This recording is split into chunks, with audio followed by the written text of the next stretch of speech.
Ok? Pode Manda bala. começar? Manda bala. Ok, beleza. Bom, começar a aula de hoje, eu quero começar me apresentando aqui. Meu nome é Elisama, para quem não sabe, não conhece, é mais conhecida como Elisa. Elisa porque é mais fácil falar, né? As pessoas têm dificuldade de falar Elisama. Então, eu prefiro que chama de Elisa, que aí todo mundo sabe falar, ninguém fica, né, questionando, perguntando, é bem mais fácil. Eu sou casada, eu entrei no DIP, acho que foi em meados de começo do ano, acho que foi abril, acho que foi abril de 2020, e entrar no DIP foi uma das melhores coisas, uma das melhores decisões que eu tomei na minha vida. Eu quero agradecer, né, ao Felipe por essa oportunidade de estar aqui falando nessa aula. E eu quero dizer também que eu louvo a Deus pela vida do Felipe, né, porque ele tem sido um canal de Deus para alcançar vidas. E eu fui uma das vidas que foi alcançada através do Felipe. Então, eu quero agradecer a Deus aqui pela vida do Felipe, eu quero honrar a vida do nosso mentor e agradecer mesmo a Deus pela vida dele. E nessa aula aqui de hoje, eu confesso que antes de eu receber o convite para essa aula, alguém já tinha me falado que eu iria dar uma aula no DIP. E esse alguém foi Deus, nada mais, nada menos que Deus. E quando ele me falou, ele também já me deu esse tema. Então, quando eu recebi a oportunidade de estar dando essa aula aqui, para mim não foi novidade, porque alguém já tinha me falado antes. Só que o Senhor me deu esse tema, né? Eu vou falar sobre a rejeição.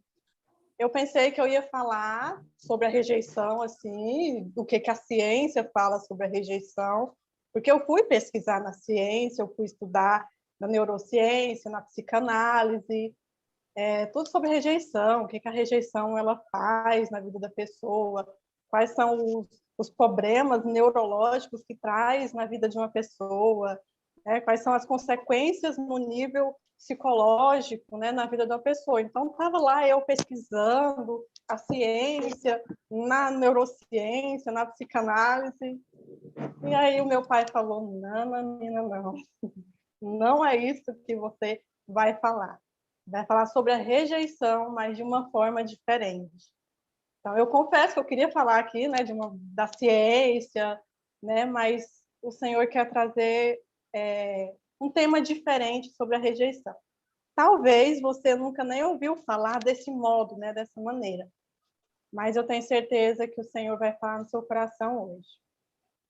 E para começar a falar sobre as consequências, né, da rejeição, nada melhor do que eu começar a falar para que você venha entender aonde eu quero chegar. Nada melhor do que eu começar pela minha própria experiência. Vou contar aqui bem rapidamente, bem resumidamente, a minha experiência com a rejeição, para que você venha entender aonde eu quero chegar com essa aula. Eu vim de uma família muito simples. Minha mãe, quando ela casou com o meu pai, ela já tinha uma filha de 6 anos. E assim que ela casou com meu pai, ela engravidou. E aí meu pai teve a primogênita, né? Já era a segunda da minha mãe, mas o meu pai era a primogênita. E logo depois que minha mãe engravidou da minha irmã, passou um ano, ela engravidou de mim. E aí o meu pai, ele queria muito um menino. Era o sonho dele ter um menino. Só que veio uma mulher. E quando ele ficou sabendo, né, que era uma menina, ele já rejeitou. Então, ali já no ventre, né, já tive uma experiência já com a rejeição. E o meu pai, ele rejeitou de uma tal maneira que ele não queria, ele não acompanhou minha mãe no processo do meu nascimento. Minha mãe, ela foi no hospital sozinha, ela me teve sozinha e ela voltou para casa sozinha. Então, meu pai não acompanhou esse processo porque ele já rejeitou ali. Então, eu cresci nesse ambiente de rejeição. Eu percebi a rejeição, né, porque minha mãe, por ela ter a filha, né, fora do casamento, meu pai ele rejeitava essa filha, não aceitava ela. Então, minha mãe, para compensar, ela dava mais atenção para essa filha. E o meu pai, a preferida, né? Eu percebia as preferências dele pela primogênita. Então, eu acabava que ficava de canto, né? Eu percebia toda aquela preferência, o modo de tratar minhas irmãs diferente, e eu percebia. Até que um dia o meu pai, ele falou para mim, olha, eu não gosto de você, eu gosto mais da sua irmã do que de você. E quando ele falou isso para mim já era natural, porque eu percebi aquilo, né? No modo de tratar diferente. Mas para mim não foi nenhuma surpresa, assim. Mas aí ele viu o meu olhar, ele tentou consertar ali as palavras, mas já era tarde. Então eu cresci nesse ambiente já de rejeição. Para completar, a gente era assim bem humilde mesmo. A gente vivia de cestas básicas. Meu pai, ele deu uma criação para a gente muito, extremamente rígida, e também ele era muito religioso, né? Ele era muito rígido, que ele não deixava eu e minha irmã brincar com essa filha da minha mãe. Embora a gente morávamos na mesma casa, dormíamos no mesmo quarto, mas o meu pai ele não deixava a gente brincar com ela, não deixava a gente conversar com ela. Meu pai não deixava a gente ter amigos, não deixava a gente brincar com outras crianças na rua, não podia trazer colegas para casa. Então, a gente cresceu assim muito fechado, um ambiente muito reprimido. E aí, para completar mais um pouco,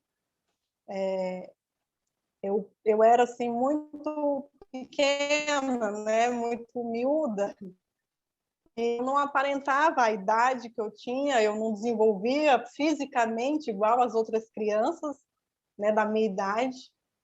E por muitas vezes eu peguei a minha mãe conversando com as amigas dela e ela falando, muitas vezes eu ouvi ela falando, essa aí é uma raquítica velha, é uma doente velha, anêmica velha.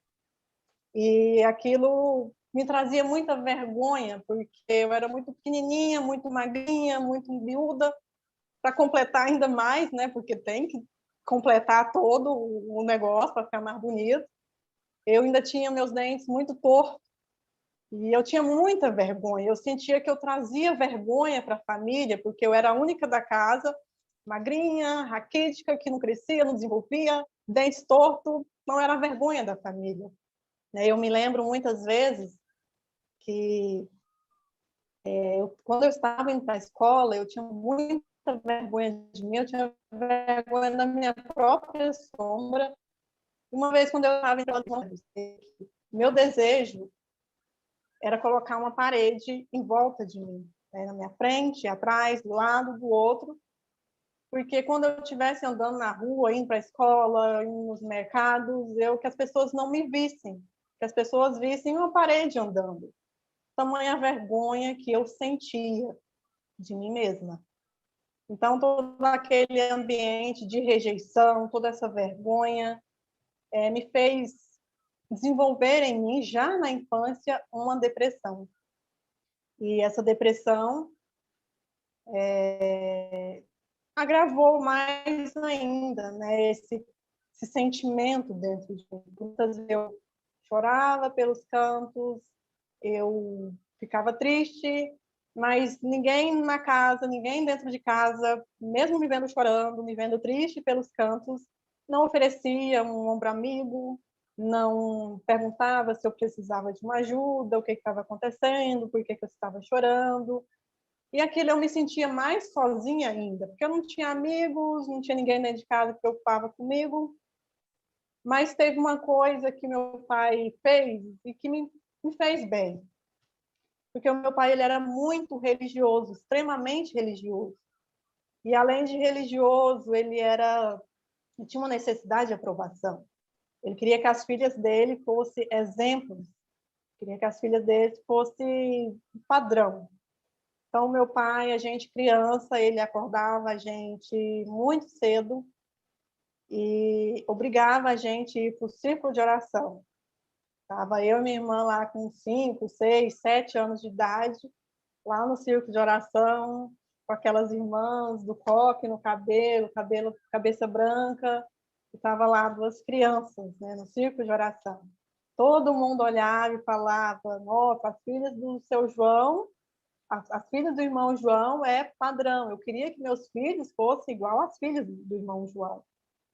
Mas em muitas daquelas orações que eu fazia, eu estava pedindo a Deus para me levar, porque eu não aguentava tamanha dor emocional, eu não conseguia digerir tudo aquilo, uma criança com depressão, com rejeição, eu não conseguia digerir tudo aquilo dentro de mim. Eu achava que a única saída para mim era só a morte. Eu cresci achando que a única saída para a minha vida era só a morte. Então, eu cresci, a minha infância toda, a adolescência, até na vida adulta também, eu pedia muito para que o Senhor me levasse, porque eu não entendia, né? Por que eu estava passando por tudo aquilo. E como meu pai era muito religioso, extremamente religioso, em casa a gente não tinha televisão. Meu pai, ele não deixava a gente ler livros, não deixava a gente ler gibis, livros de criança.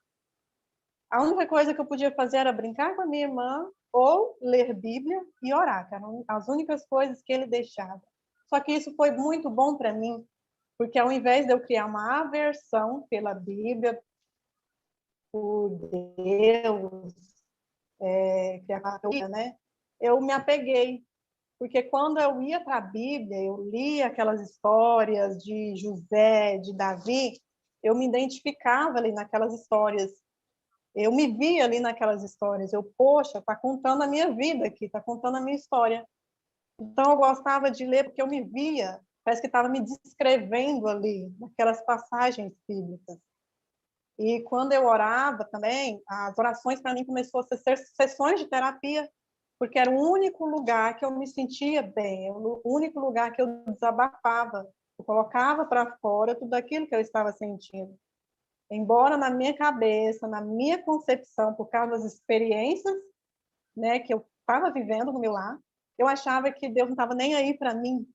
Eu achava que minhas orações sequer passavam do teto para cima. Mas mesmo assim, quando eu orava, eu me sentia bem, porque aquilo limpava, de certa forma, aquele dor emocional que eu sentia por dentro. Era o único lugar que eu tinha voz, que eu podia falar o que estava dentro de mim. E eu meio que comecei a me viciar em oração, em leitura da Bíblia. Eu comecei a acordar cedo, primeiro que todo mundo da casa, para mim ter mais tempo para orar, para mim ler a Bíblia no silêncio da manhã ali.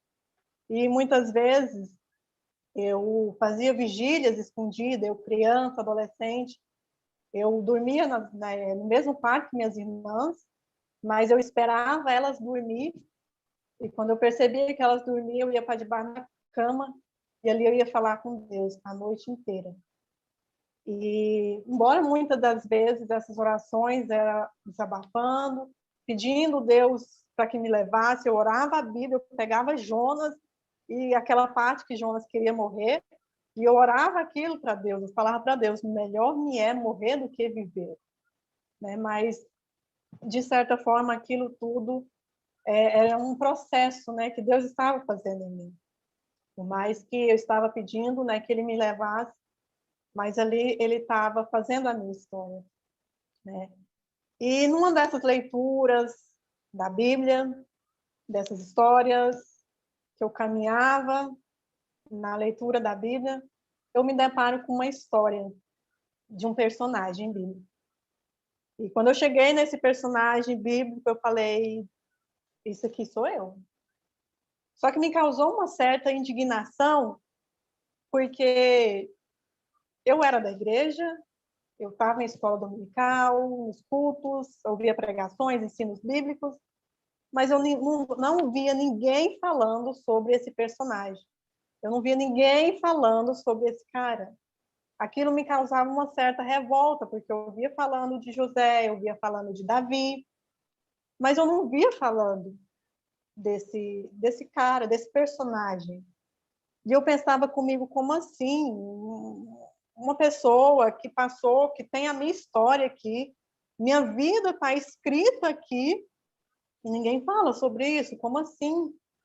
Eu ficava muitas vezes indignada, e eu lia, eu relia essa história e eu chorava com a dor desse personagem, porque eu me vi, eu falei, como que pode? Alguém precisa falar sobre isso. E mal eu sabia que anos mais tarde o Senhor iria me levar para essa mesma história, para esse personagem, para poder começar em mim um processo de cura sobre a rejeição. E é aqui, né, que eu quero entrar. É nesse personagem, né, que eu quero falar dos perigos da rejeição. Eu não vou ler toda a história aqui, porque eu não vou ter esse tempo para ler, mas eu quero te incentivar a ler essa história depois. Aqui eu só vou pegar alguns pontos só que eu vou pegar, mas eu te convido a ler essa história. Está lá em Juízes 11, a história dele está lá em Juízes 11 e 12. Só esses 2 capítulos da Bíblia que está a história desse rapaz. E vai falar aqui sobre Jefité. E aí, para não me delongar muito, porque eu não quero me delongar muito aqui, lá no versículo 1, fala assim, era então Jefité, o gileadita, homem valente, porém, filho de uma prostituta. Aqui não está falando que ele era filho de uma ex-prostituta, aqui fala que ele era filho de uma prostituta. Então, essa mãe, ela não teve esse filho e ela deixou de ser prostituta. Ela continuou ali naquela vida que ela tinha. Então, aqui já pode imaginar o cenário de vergonha que esse menino, esse rapaz, aqui ele cresceu, um ambiente de vergonha, conhecido como filho de uma prostituta. Se mal, assim, nos dias de hoje, né, já tem a questão do bullying, né, a criança ali que é órfã, né, a mãe, o pai, não sei, ela já sofre bullying. Imagina, então, naquela época, né, tempos de antigamente, acho que era mais tenebroso, né, a coisa. Mas então você pode imaginar tamanha vergonha para esse filho, tamanha vergonha para esse rapaz, essa criança, crescer nesse ambiente de vergonha.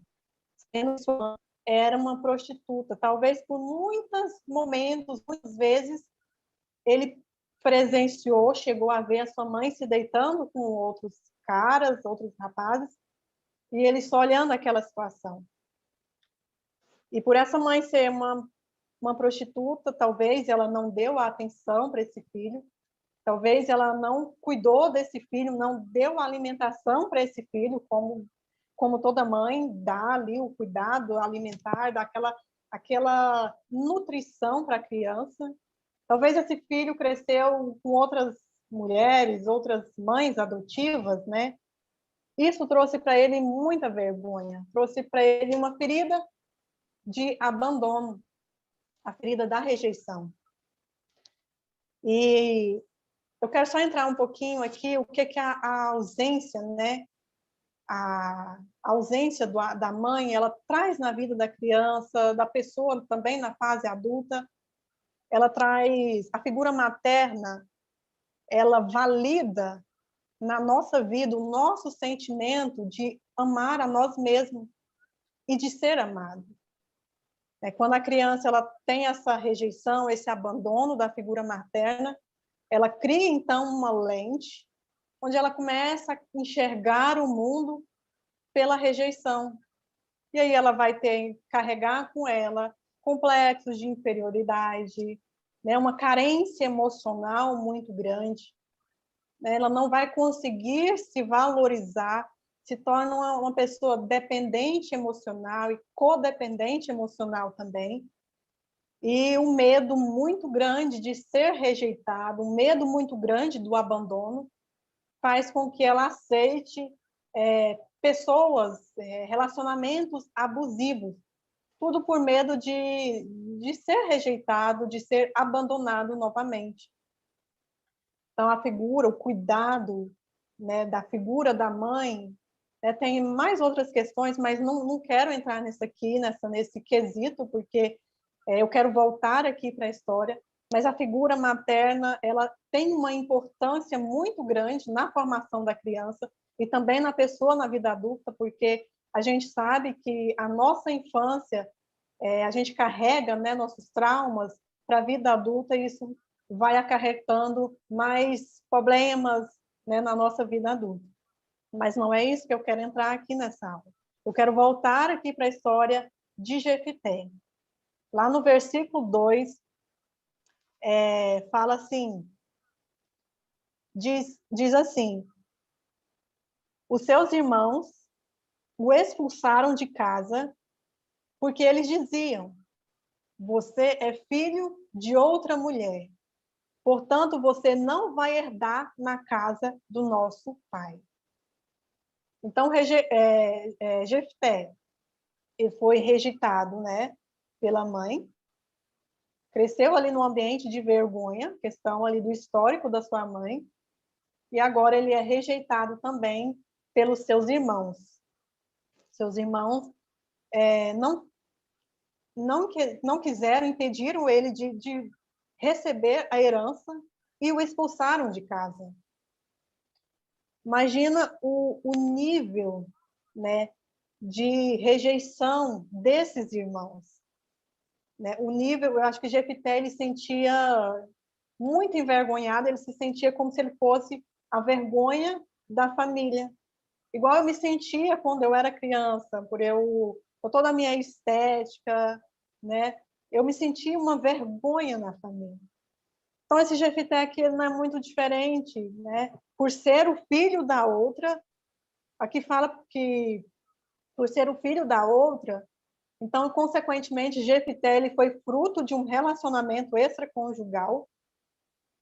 Então, toda essa vergonha, né, que carregava de ser o filho da outra, a outra ainda uma prostituta ainda. Então, ele sentia talvez que era vergonha da família. E o pior de tudo, né, que a gente vê nessa história, que Jefité agora ele é rejeitado pelos seus irmãos e ele é expulso da própria casa e ele é expulso também da cidade. E o seu pai, o pai de Jefté, ele entra então na passividade. O pai de Jefté vê ele sendo rejeitado pelos irmãos, vê ele sendo expulso de casa e ele não faz nada. Ele se omite, talvez porque ele se sentia culpado por aquele conflito familiar, talvez se sentia culpado por ter caído com outra mulher, mas esse pai ele não faz nada por esse filho. Então, Jefité, então, também é rejeitado pelo seu próprio pai. Então, esse rapaz agora ele vai carregar, além da vergonha, né, do histórico dele, a vergonha também de ser expulso da casa por ser o filho da outra, e agora a rejeição também do seu pai, que se omitiu e não defendeu, não entrou nessa luta, nessa guerra para defender esse filho. Então, o nível de trauma, o nível de bloqueio de Jefité era muito grande. E aí lá no verso 3 diz que então Jefité fugiu da presença dos seus irmãos e habitou na terra de Tobi. É aqui que eu quero começar a entrar no que eu quero dizer aqui, trazer nessa aula aqui para vocês. Jefité, então, ele corresponde à rejeição dos seus irmãos. Ele não suporta ali tamanha dor emocional. A questão do histórico da sua mãe, os seus irmãos que expulsa de casa, o seu pai que não defende, não entra na cena, e ele entra, então, num estado de colapso emocional, de crise emocional, e ele, então, foge. Jefité, ele foge, então, para a terra de Tobi. Só que Tobi tem um significado. Tobi significa o lugar de isolamento daqueles que estavam sem identidade, sem esperança de dias melhores. Tobi, lugar de degradação e de influências destruidoras. Tobi é o lugar que toda pessoa que carrega uma ferida da rejeição, ela vai. Eu até me emociono aqui nessa parte, porque Tobi foi um lugar que eu vivi muitos anos. Eu vou completar a minha história mais para frente, mas toda pessoa que tem uma ferida muito grande da rejeição, ela vai para um lugar chamado Tobi, que é o lugar de pessoas sem identidade, lugar de isolamento daqueles sem identidade, sem esperança de dias melhores, lugar de degradação e de influências destruidoras. Olha só, lá no versículo 3 ainda fala: Jefité, ele fugiu da presença dos seus irmãos e habitou na terra de Tobi, e homens levianos se juntaram com ele. Tobi é o lugar de pessoas de influências destruidoras. Toda pessoa que tem uma ferida da rejeição, ela tem um sentimento de não pertencimento muito grande dentro dela. Ela chega nos lugares, ela não se insere nos lugares, não se insere ali nas amizades, na convivência ali com as pessoas, porque ela mesma se auto-rejeita. Ela fala assim, no íntimo dela, né, no subconsciente, que ela já vai ser rejeitada. Então, ela já não insere para evitar aquela dor da rejeição. Para não ter que sofrer aquela dor da rejeição, ela se isola. Ela vai para esse lugar. Então, ela se auto-rejeita. Eu era assim. Eu tinha esse sentimento de não pertencimento muito grande. Só para ter uma ideia, eu casei e, mesmo eu casada, ali na vida da igreja, aconselhamento de pessoas, eu tinha um lugar de esposa, eu tinha uma posição de esposa, mas eu não me sentia digna de estar naquela posição. Eu, por muitas vezes, eu vi o meu esposo conversando com jovens, porque a gente cuidava de jovens na igreja, e ali na roda ali de jovens, eu ficava distante, eu não me inseria naquele grupo, mesmo eu sendo a esposa, tendo o direito de estar ali, de chegar ali, mas eu ficava de longe. Muitas vezes meu esposo ele tinha que me chamar para a roda, porque eu não me sentia digna de estar ali. Mas aquele era o meu lugar de esposa. Mas eu não me sentia digna por causa da sensação dentro de mim, do sentimento de não pertencimento muito grande. Só que é isso que a rejeição faz. Ela te leva para um lugar de isolamento.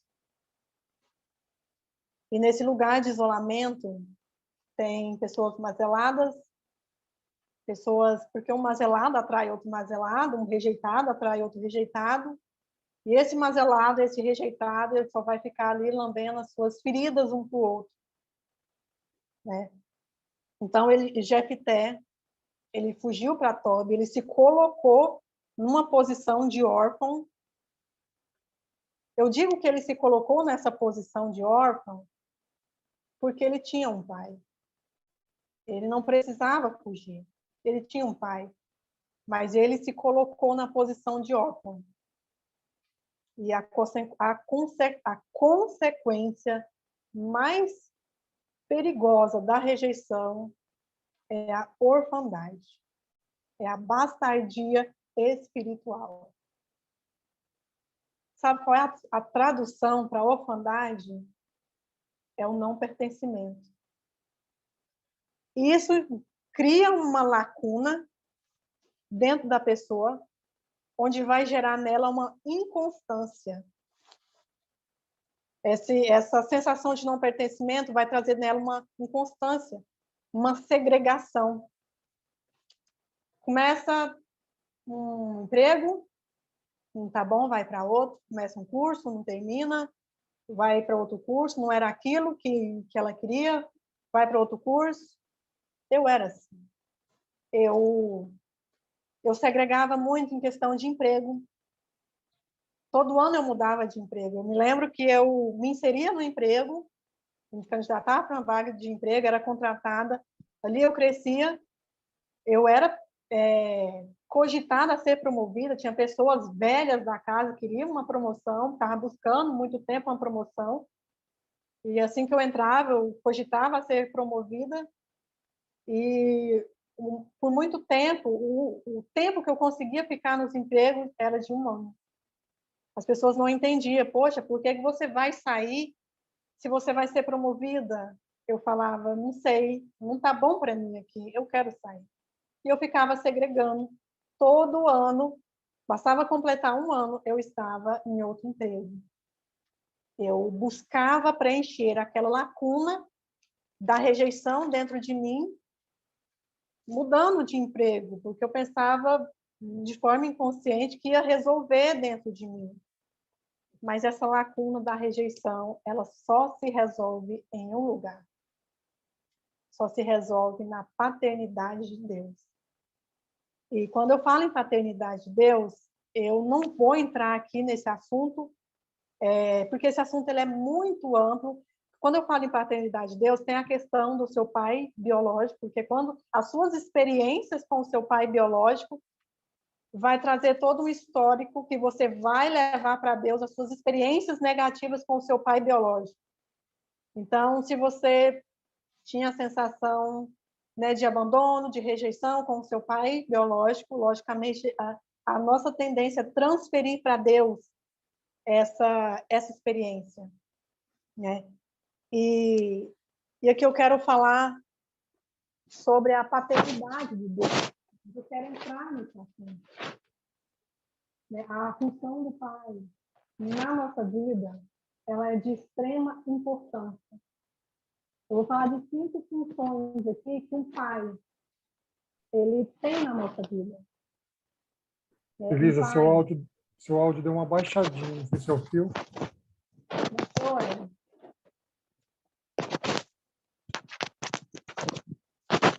Meu fone está caindo aqui do meu ouvido. Melhorou? Melhorou? Melhorou. Tá bom, melhorou, tá bom.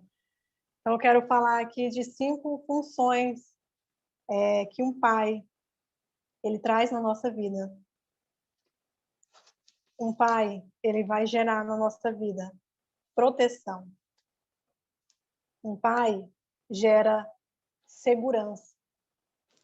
Um pai, ele impõe, né, sobre a nossa vida limite. Um pai, ele dá direção.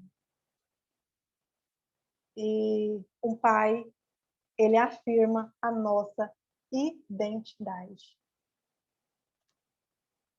Toda pessoa que tem uma ferida da rejeição aberta, ela está sem identidade, sem essa proteção, sem essa direção. Então, ela vai segregando na vida. Toda pessoa sem direção, ela começa a segregar, igual eu segregava nos empregos. Né? E não se estabelece em nada, não consegue se estabelecer em nada. Então, Jefité, ele foi para essa terra de isolamento, daqueles que não tinham identidade. Jefité, ele estava sem identidade. Seu pai, ele não afirmou essa identidade para ele. Pelo contrário, Jefité, ele ouvia a identidade dele, né, a experiência dele é que ele era filho da outra, e que ele era filho de uma prostituta. Essa era a identidade que Jefité tinha. E toda pessoa que tem uma ferida da rejeição aberta, ela vai carregar dentro dela uma estrutura de orgulho muito forte. Então, ela vai, com essa estrutura de orgulho, tentar provar o seu valor. Essa estrutura de orgulho vai querer uma aprovação do outro, vai querer provar a todo custo que ela é boa. E como ela está nesse lugar de isolamento, com essa estrutura de orgulho, ela é aquela que eu dou conta sozinho, eu faço tudo sozinho, eu não preciso de ninguém, nunca precisei. E ela vai entrando mais ainda, se aprofundando mais ainda com essa estrutura de orgulho dentro dela. É uma necessidade de aprovação muito grande. Só que Jefité, com essa estrutura de orgulho dentro dele, essa necessidade de aprovação dentro dele, vai fazer com que ele cometa uma chacina na sua própria família. O interessante é que no versículo 1, diz assim, era então Jefité, o gileadita. Jefité, ele morava em Gileade. Gileade significa o lugar de cura. Só que o orgulho de Jefité não deixou ele buscar pela cura. O seu orgulho, a sua necessidade de aprovação fez ele fugir do lugar de cura e ir para um lugar de isolamento, de pessoas sem identidade. Acho que todo mundo aqui conhece a história do filho pródigo, né? O filho pródigo, ele também saiu de casa, ele se juntou com pessoas na rua, com más companhias, mas a Bíblia fala que o filho pródigo, quando ele estava ali cuidando de porcos, quando ele olhou aqueles porcos, comendo aquela comida, a Bíblia fala que ele desejou comer a comida. E naquele momento, a Bíblia fala que ele caiu em si. E no que ele caiu em si, ele quebrou essa estrutura de orgulho, a necessidade ali de orgulho, de vingança dentro dele, porque é uma pessoa que tem uma ferida da rejeição, ela tem um orgulho, uma vingança dentro dela muito grande. Então, o filho pródigo, ele quebra tudo isso dentro dele e ele fala, levantar-me-ei e irei ter com meu pai. Então, o filho pródigo, ele fez esse caminho de volta para o pai. Só que já na história de Jefité, a Bíblia conta que seus irmãos vieram pedir ajuda. Sabe aqueles mesmos irmãos que colocaram o Jefité para fora de casa, expulsaram o Jefité, falaram para ele, você não vai ter parte com a gente na nossa herança. Você não tem parte na herança do nosso pai, porque você é filho da outra. E agora esses mesmos irmãos, eles vêm pedir ajuda para Jefité. Eles precisavam vencer uma guerra, vencer uma batalha, e eles vieram pedir ajuda para Jefité. E Jefité viu aí uma oportunidade de vingança. Ele viu aí uma oportunidade de mostrar que ele era bom, mostrar que ele tinha também o seu valor. E sua sede, a sede de Jefité pela vingança, essa estrutura de orgulho, essa necessidade de aprovação dentro dele, de provar que ele era bom, provar também que ele era aceito, que ele também tinha o seu valor, fez Jefité fazer um voto para Deus. Jefité, então, ele volta para Deus e faz um voto. Ele fala para o Senhor que se o Senhor fizesse ele ganhar aquela batalha, ele ia oferecer a Deus em sacrifício a quem primeiro, quando ele estivesse voltando da guerra, quem primeiro saísse da porta da casa dele, ele ia oferecer em sacrifício a Deus. Mas Jefité aqui estava muito cego pela necessidade de aprovação, que ele nem pensou, nem passou pela cabeça dele que pessoas da família dele poderiam sair ao encontro dele quando ele estivesse voltando da guerra, da batalha. Porque quem tem filhos, né, sabe, quando você volta de uma viagem, né, quando você fica muitos dias fora de casa e você volta para casa, tem pessoas te esperando da sua própria família. E pessoas, quando você volta, elas correm ao encontro para abraçar. E a Bíblia conta que Deus ouviu a oração de Jefté. Jefté, ele então ganha aquela batalha. E aí, quando ele volta para casa, quando ele está voltando para casa, quem primeiro sai ao encontro dele para abraçar foi sua filha. E Jefté, então, ele se viu obrigado ali a cumprir o seu voto. Só que o grande perigo aqui é que Deus não se agrada de sacrifício de humanos. O sacrifício de pessoas, sacrifício de humanos, você pode pesquisar, é culto a Moloque. E culto a Moloque é demônio. Jefté, então, ele sacrifica sua filha em nome de Deus, mas ele está oferecendo um culto ao próprio Satanás. Tamanha a estrutura de orgulho dentro dele. Ele estava tão desconectado do Pai, tão desconectado de Deus, que ele não pensou que aquele sacrifício, Deus não se agradava, que aquilo não era sacrifício a Deus, que aquilo era sacrifício a demônio. E Jefté, ele não pediu ajuda. Ele viu que eu estava numa situação embaraçosa, ele não buscou de Deus, mas como que ele ia buscar de Deus, como que ele ia perguntar para Deus se era aquele sacrifício mesmo que ele queria, se ele estava desconectado do Pai. Então, ele não foi buscar a ajuda de Deus, ele não foi, a Bíblia não conta, não fala que ele não foi buscar a ajuda de ninguém para saber se aquilo era o correto dele fazer para Deus. Não, a Bíblia conta que Jefté foi lá e cumpriu o seu voto. Ele sacrificou a sua própria filha. Ele cometeu uma chacina da sua própria família. E de maneira nenhuma o Senhor agrada, né, de sacrifícios.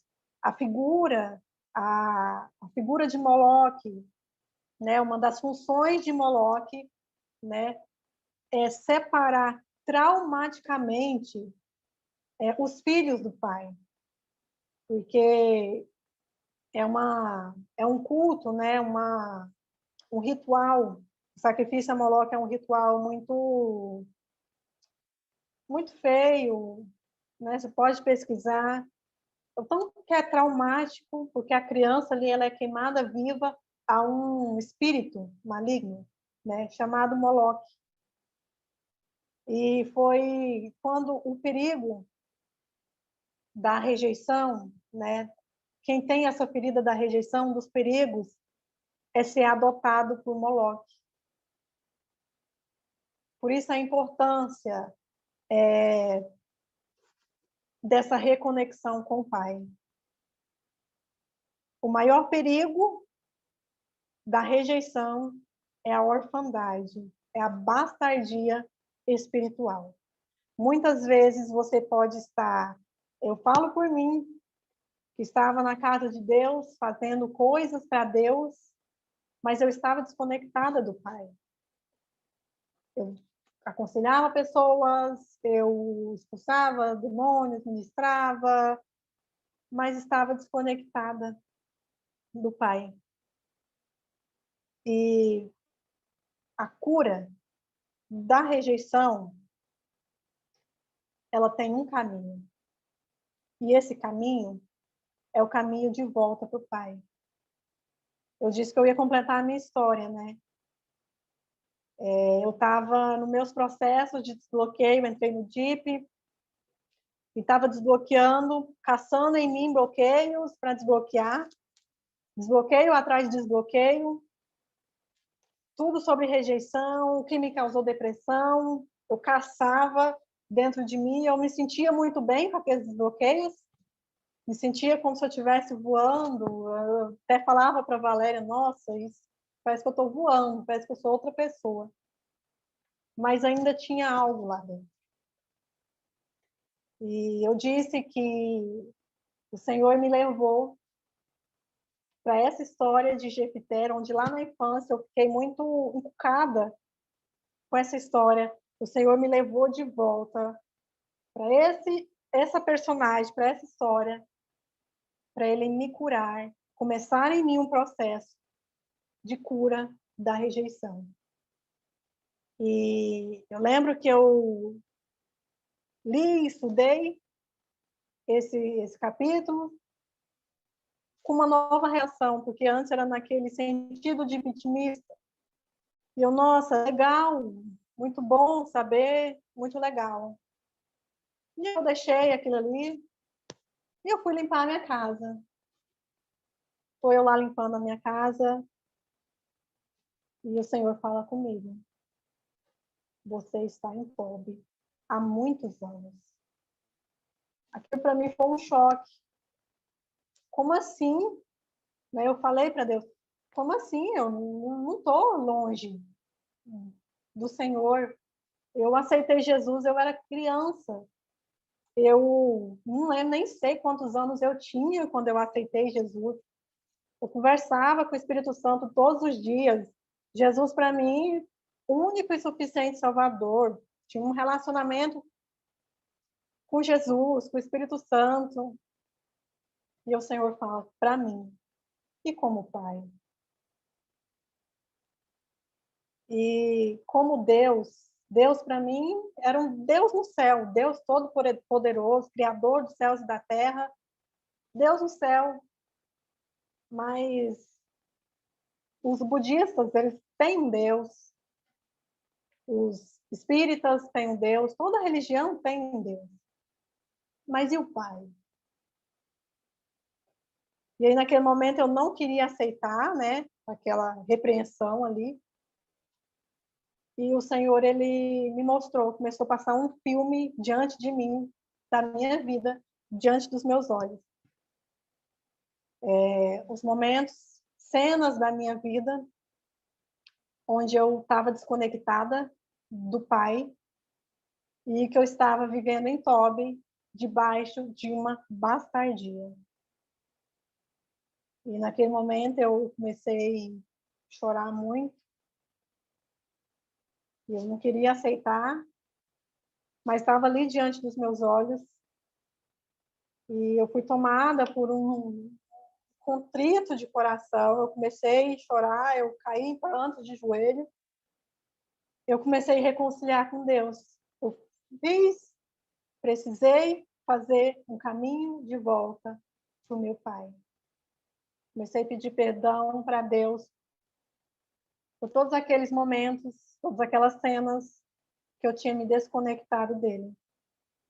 Que eu preferi ficar em Tobi, preferi me desconectar. Meu coração estava em Tobi e eu me desconectei dessa paternidade dele. E naquele momento, em prantos ali, de joelhos, eu fiz uma oração para Deus. Eu disse, Senhor Deus, hoje eu estou te aceitando de volta como meu Pai. Hoje eu te aceito como meu Pai. Eu te recebo como meu Pai. E eu aceito a tua paternidade sobre mim. E ali aos prantos ainda, um conflito assim na minha cabeça, e agora, como que eu vou fazer? Eu falei para Deus, a vida inteira, eu vivi como órfã, longe dessa paternidade.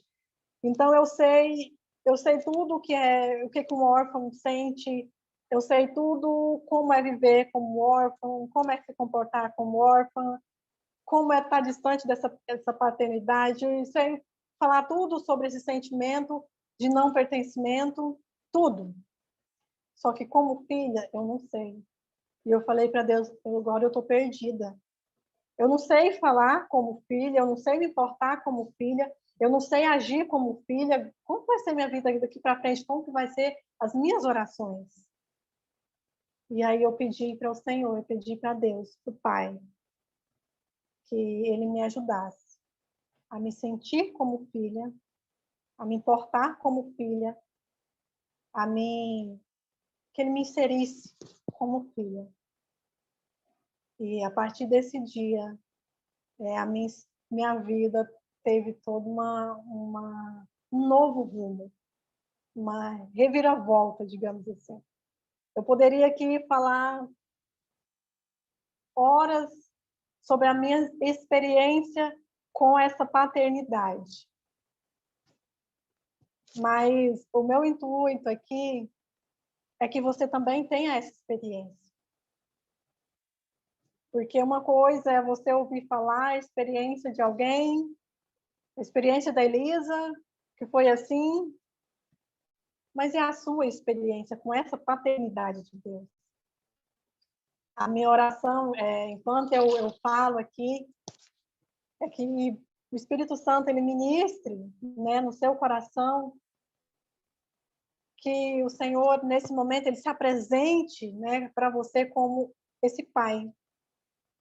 Né, que o Espírito Santo ele traga, né, memórias na sua vida de momentos onde você teve uma certeza que o pai estava lá, cuidando de você. E depois que eu tive essa experiência, que eu fiz esse caminho de volta para o pai, a minha vida então começa a tomar direção. Coisas que eu não conseguia fazer sozinha, porque eu não tinha uma confiança em mim mesma. Eu não tinha confiança em mim sequer para atravessar uma rua, tinha muito medo. Daí agora eu começo a fazer coisas grandes sozinhas, e da qual eu olho assim para trás, olhava para trás e falei, como? Mas eu tinha uma certeza que foi Deus que me pegou pela mão e foi caminhando comigo, me fazendo, me dando direção. Porque uma das funções do pai é dar direção. A orfandade, ela gera rebeldia. Já essa paternidade, ela vai gerar força. Filhos sabem que têm identidade. Filhos têm identidade, têm nome. Filhos têm apoio. Filhos têm proteção. Já a orfandade, não. E Jefité, ele estava fora dessa paternidade. Ele estava desprotegido, sem identidade, e isso faz ele cometer uma chacina na própria família. E Jefité, ele não quis a cura, porque para você buscar por uma cura, você vai precisar quebrar a sua estrutura de orgulho e fazer um caminho de volta para o pai. Jefité, ele poderia, nesse momento aqui do voto, antes de sacrificar sua filha, antes de ter que cumprir o seu voto, ele poderia ter feito esse caminho de volta para o pai dele, ter se aconselhado com o pai dele, mas ele não quis. Ele saiu de Gileade, que era um lugar de cura, e ele nunca mais volta para aquele lugar.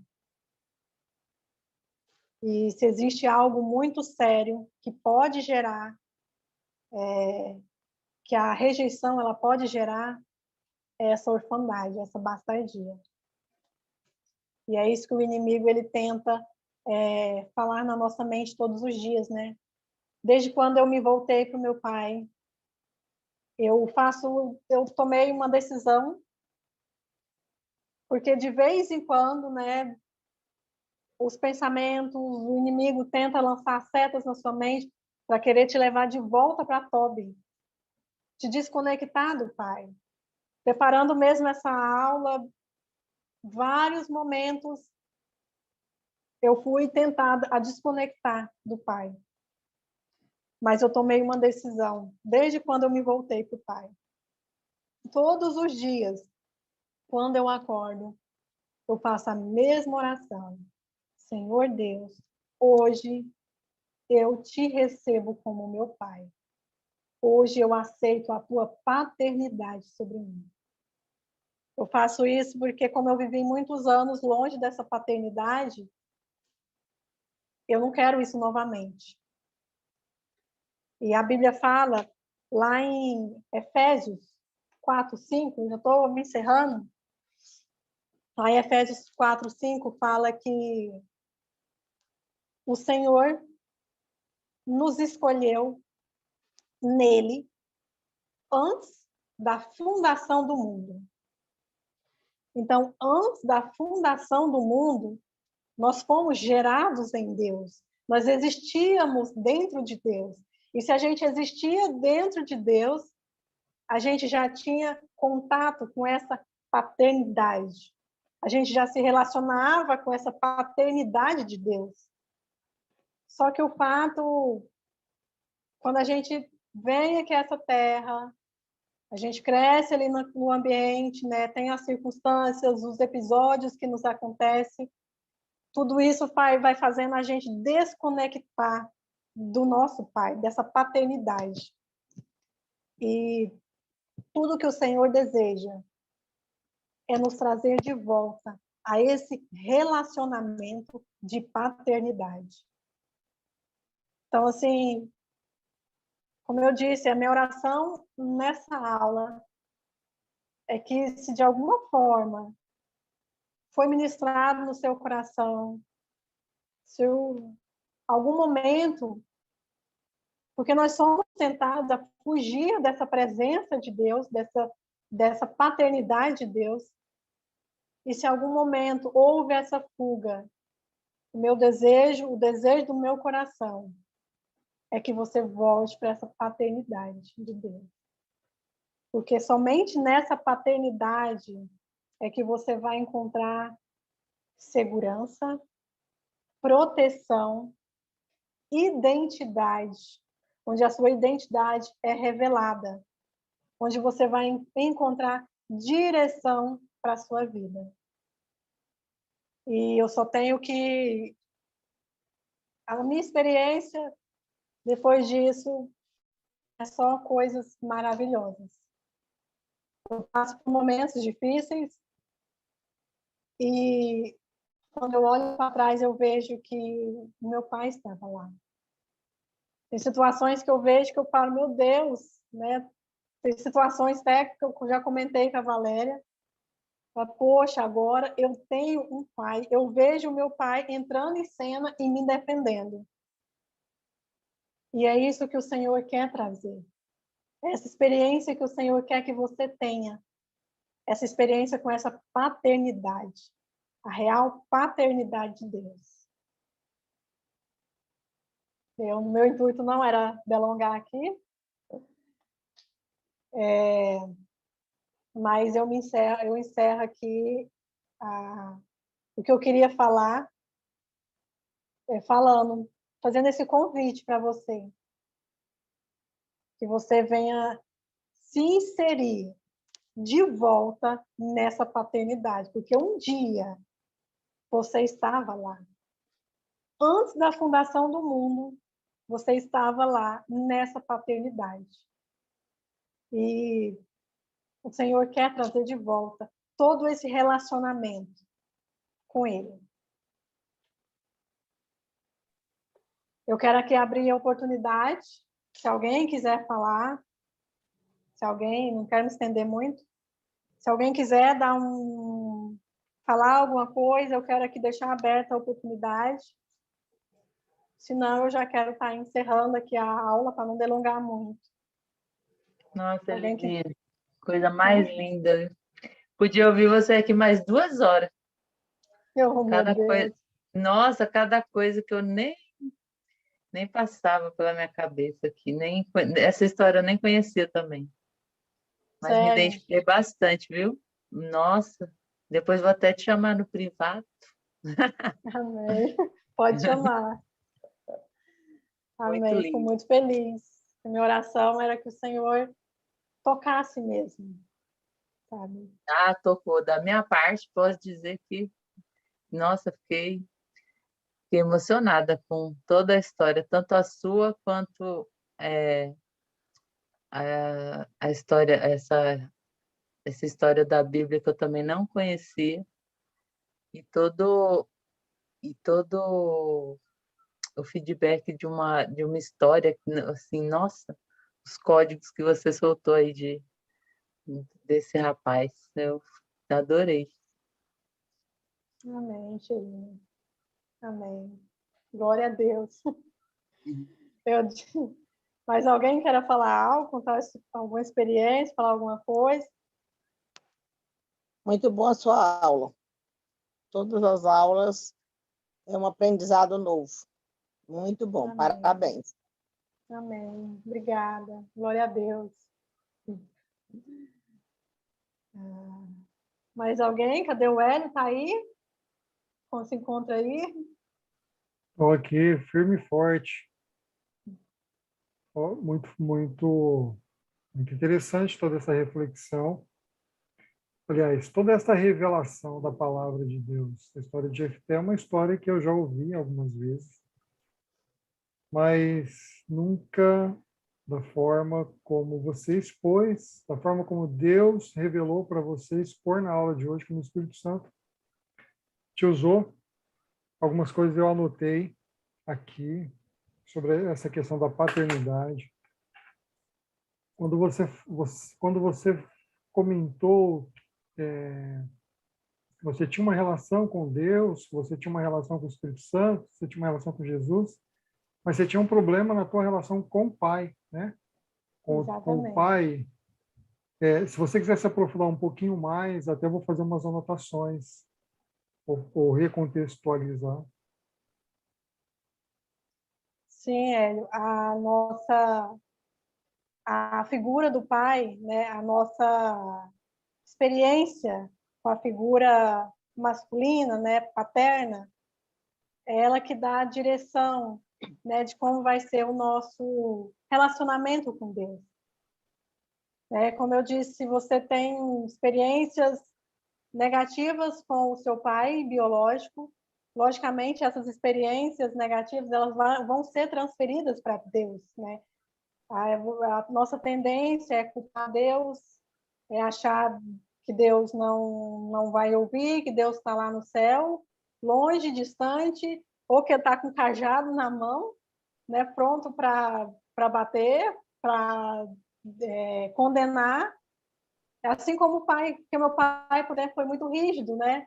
Eu não podia sorrir, Hélio, porque meu pai ele batia. Se eu sorrisse um pouco mais alto, meu pai ele já batia na gente. Então a minha imagem de Deus era essa, que ele estava lá no céu, pronto para castigar, né? E todas essas nossas experiências negativas com o nosso pai terreno faz a gente desconectar da verdadeira paternidade de Deus, né? Então, uma coisa que me marcou muito foi esse versículo, quando eu tive a revelação dele, que nós fomos gerados em Deus desde a fundação do mundo.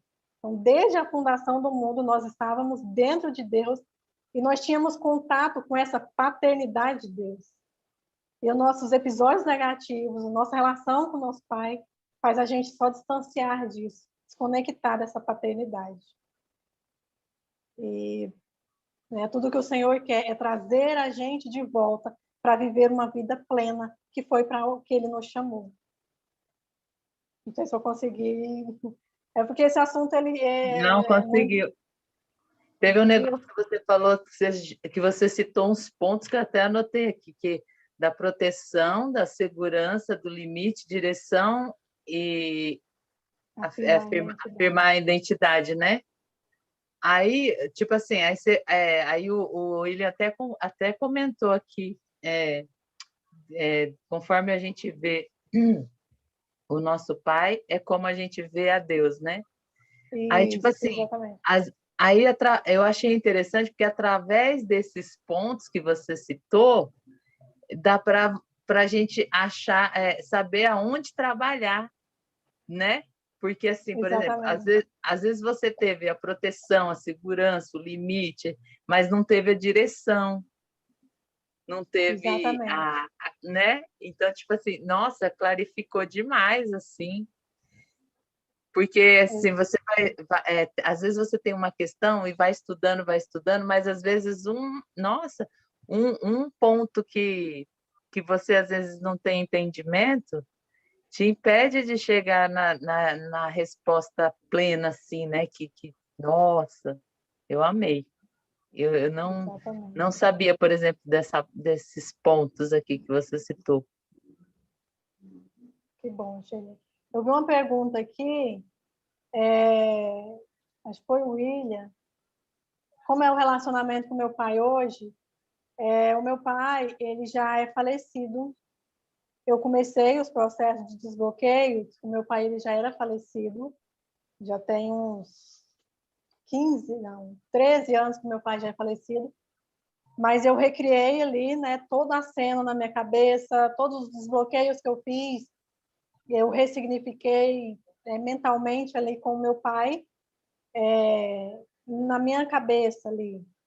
E teve até dos desbloqueios, inclusive foi o meu primeiro desbloqueio, que eu fui fazer justamente com o meu pai, nessa rigidez aí, que me bloqueou bastante. O meu cérebro, ele se recusou a estar de frente a frente com o meu pai, embora o meu pai já era falecido. E minha mente, na hora dos bloqueios, começou a vagar. Só que eu percebi e na mesma hora eu dei um comando para o meu cérebro. Falei, peraí, quem manda aqui sou eu. Então você vai voltar para essa cena e eu vou fazer esse desbloqueio. Só que nessa mesma hora que eu voltei para a cena, eu obriguei o meu cérebro a voltar para de frente a frente ali com meu pai, comecei a vomitar. E eu vomitei bastante ali, mas eu consegui fazer o desbloqueio e ressignificar. Mas tamanho é o bloqueio, né, emocional, que trouxe toda essa questão do vômito ali, tudo isso é emocional. Então, tamanho era o bloqueio com a figura paterna, mas vários desbloqueios, já fiz vários desbloqueios com o meu pai. Eu não vou dizer que está completo, porque, como eu disse no começo, aqui nessa história de Jefité, o Senhor começou um processo de cura. Então, a gente passa, né, a vida inteira aí descobrindo bloqueios, né? Mas hoje, se eu visse o meu pai aqui, sabe, eu abraçaria ele normalmente. Normalmente. Não sei se teve outra pergunta aí. Deixei para falar no final, né? Porque tem muita gente que quer falar. E eu sempre falo que eu tive o privilégio de ter um pai muito amoroso e de sempre reafirmar. E meu coração chega a bate forte com Deus essas coisas, sabe? Mas o que eu quero incentivar aqui, o DIP, esse cuidado, esse carinho, esse zelo do Felipe de ter uma comunidade, de abrir para as pessoas ensinarem, falarem, que a gente possa compreender esse carinho e esse zelo de pai sobre as nossas vidas e também entender que cada um de nós é um pedacinho, tem um pedacinho, né? Que vai, como a Sheila disse, vai um pedacinho do quebra-cabeça que vai formar então esse quebra-cabeça inteiro para que a gente seja pleno. E que a gente precisa entender que independente de nome, patente, fulano é isso, ou fulano é aquilo, ou é isso, cada pessoa, cada ser humano tem algo a acrescentar na nossa vida. E a gente precisa estar mesmo de coração aberto para esse momento. Olha que eu já ouvi muito texto bíblico na minha vida, mas falar sobre Jefté, como você falou hoje, eu nunca tinha ouvido. E assim, mexeu muito comigo. e trouxe algo no meu coração que eu venho buscando há muito tempo, sobre a questão de segregar e sobre a questão de deixar algo para depois, ou porque segregar tem a ver com separar e ficar afastado, para não se envolver em algumas coisas. E fez muito sentido para mim, porque eu falava, eu sempre fui amada pelo meu pai, eu sempre... mas meu pai teve uma enfermidade que muitas e muitas vezes ele ficava longe da gente, internado no hospital, e nessa fase eu de fato me senti abandonada, porque meu pai sempre foi tudo para mim. E eu fui a filha que ele sempre quis ter, muito amada, e toda vez que ele estava internado, ele pedia para me buscar. E eu fui muitos, isso eu choro sempre, em hospitais, clínicas psiquiátricas, desde criança, e via cenas terríveis naquele lugar, porque ele queria muito me ver. Então, assim, me fez... eu tenho buscado de Deus uma resposta em algo, e essa sua palavra hoje trouxe, de fato, um destino para mim. Trouxe algo, assim, especial que eu jamais poderia imaginar com a história de Jefté. E Deus sabe o que faz. Obrigada pela sua vida, e obrigada a todos, né, que têm contribuído aqui para esse grupo fantástico, essa comunidade o que nos une, eu sempre falo, o laço que nos une é o amor. Aqui. Obrigada por essa palavra. Glória a Deus. Toda honra e toda glória seja dada a Deus. Amém. Amém. Se mais ninguém quiser falar, Hélio, pode dar como encerrado. Já estamos, eu coloquei um cronômetro aqui, já estamos, acho que 1h10. Acho que mais ou menos isso. Tem Mas você problema não, né, Shelly? pode continuar mais umas 2 horas aí. Que isso? Eu por mim, olha, filha, eu tiver com sono, assim, vai na dormir. minha opinião, podia ter segunda aula. Eita! Só acho. Isso Eu aqui é corri um gostoso, pouquinho, né? porque... eu corri um pouquinho, porque eu estava... Falei, meu Deus, não vai dar tempo. É muita coisa para falar, não vai dar tempo, não. Nossa, mas Graças a Deus. eu assim me achei aqui no que você falou da orfandade, bastardia espiritual, tipo assim, entendi, sabe assim? Então, aí tinha que ter, eu acho, né, gente? Uma Pegou o sugestão. código, né? E eu peguei Podia meu código. ter uma segunda aula, né? Eu acho. Peguei meu código. Sheila, sabe o que eu quero te dizer? É tão interessante essa questão de segunda aula, mas quando chega a questão de revelação de Deus, é tudo que ele tinha para hoje. É verdade. Entende? E é muito Gente, interessante isso. não, né? mas eu nem digo hoje, é só você não, assistir de viu, novo. Não, eu sei. E mesmo outros dias. Mas é muito interessante. E o que eu quero deixar para vocês é o seguinte: o Espírito Santo, a obra que ele começou, ele completa. Exatamente. É isso que é lindo. A gente fica sentindo mais sede dele, mais vontade de estar, de querer mais. E aí essa vontade é de estar perto do Pai, que é a fonte de vida, que vai completar todas as outras coisas, encaixar em nós. Viu? Verdade. Mas nada que não possa ter uma outra aula. Aliás, terá. Uau! Sempre vai ter. Uau. Gente, boa noite, né? E aí, Hélio, boa noite, gente. Boa noite. Pessoal, Hélio, é com você. aula maravilhosa. Elisa, Deus abençoe. Tirou foto, gente? Gente, foto. Já tirei, você tá cochilando aí. Não, Hélio, olha, você me tirou foto, hein? Porque, tá para nós, hein? Vai, ajeita aí, passa o batom. Abram as câmeras. Abre as janelas, né? Abra a janela do céu. Não, vai bloquear. Abre as janelas para tirarmos foto. Sheilinha só está Eu já tô conversando. pronta aí, ó. Eu aí tô pronta. Mas tá com a Sheila, câmera abre esse fechada. negócio aí, Sheila. Pelo amor de Deus, Minha gente. filha, Nós você vamos vai se bloquear, nós vamos desbloquear esse arrepender. povo, hein? Nós vamos desbloquear esse povo, hein? Ó, eu estou em 2 lugares, então não vou abrir 2 câmeras. No Selena, Kelly, Williams, Maria de Lourdes.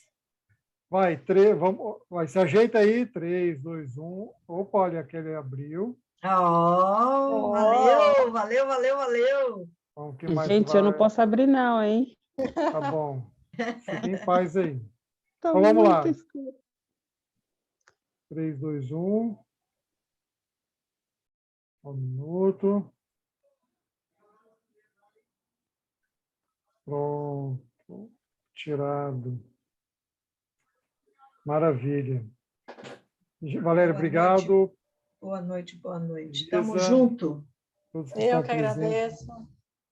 Obrigada a todo mundo ter presente aqui na aula.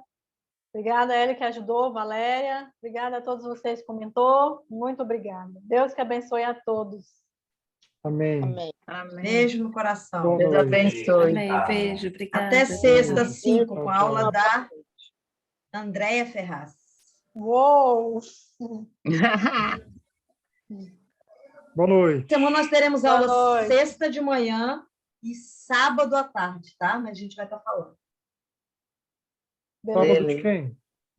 Valdenice Pereira, Aula da Val, verdade. Eu... sábado às 16. Vamos Aula lá, gente. italiana, sábado. Né? Nós estamos bem na fita, né? Também. A gente é pouca coisa, não. Não, aqui é vários idiomas. É isso aí. Deixa eu falar, visto que eu já estou aqui, deixa eu falar, Elisa. Amei a Elisa, sua aula, amo sua vida. Eu também amo você, Val. Eu nem sei que Saudade. hora é essa, gente. Acho que deve ser. Nem sei que hora é, hein? Para nós aqui, 8h30. Não, Ou aqui não vai dar 9. 9. Aí na Itália eu não sei. Aí é 1h da não. manhã. É, 1 hora. Estou aqui, Uau. amei demais. Para o meu coração tá vibrando. Não posso falar muito porque está todo mundo dormindo, mas amei. Então, Deus te abençoe Val. cada dia mais. Amém, Beijo a Val. todos aí. Beijo. Gente, beijo, boa noite. Beijo. Tchau. Beijo, boa Boa noite. noite. Tchau.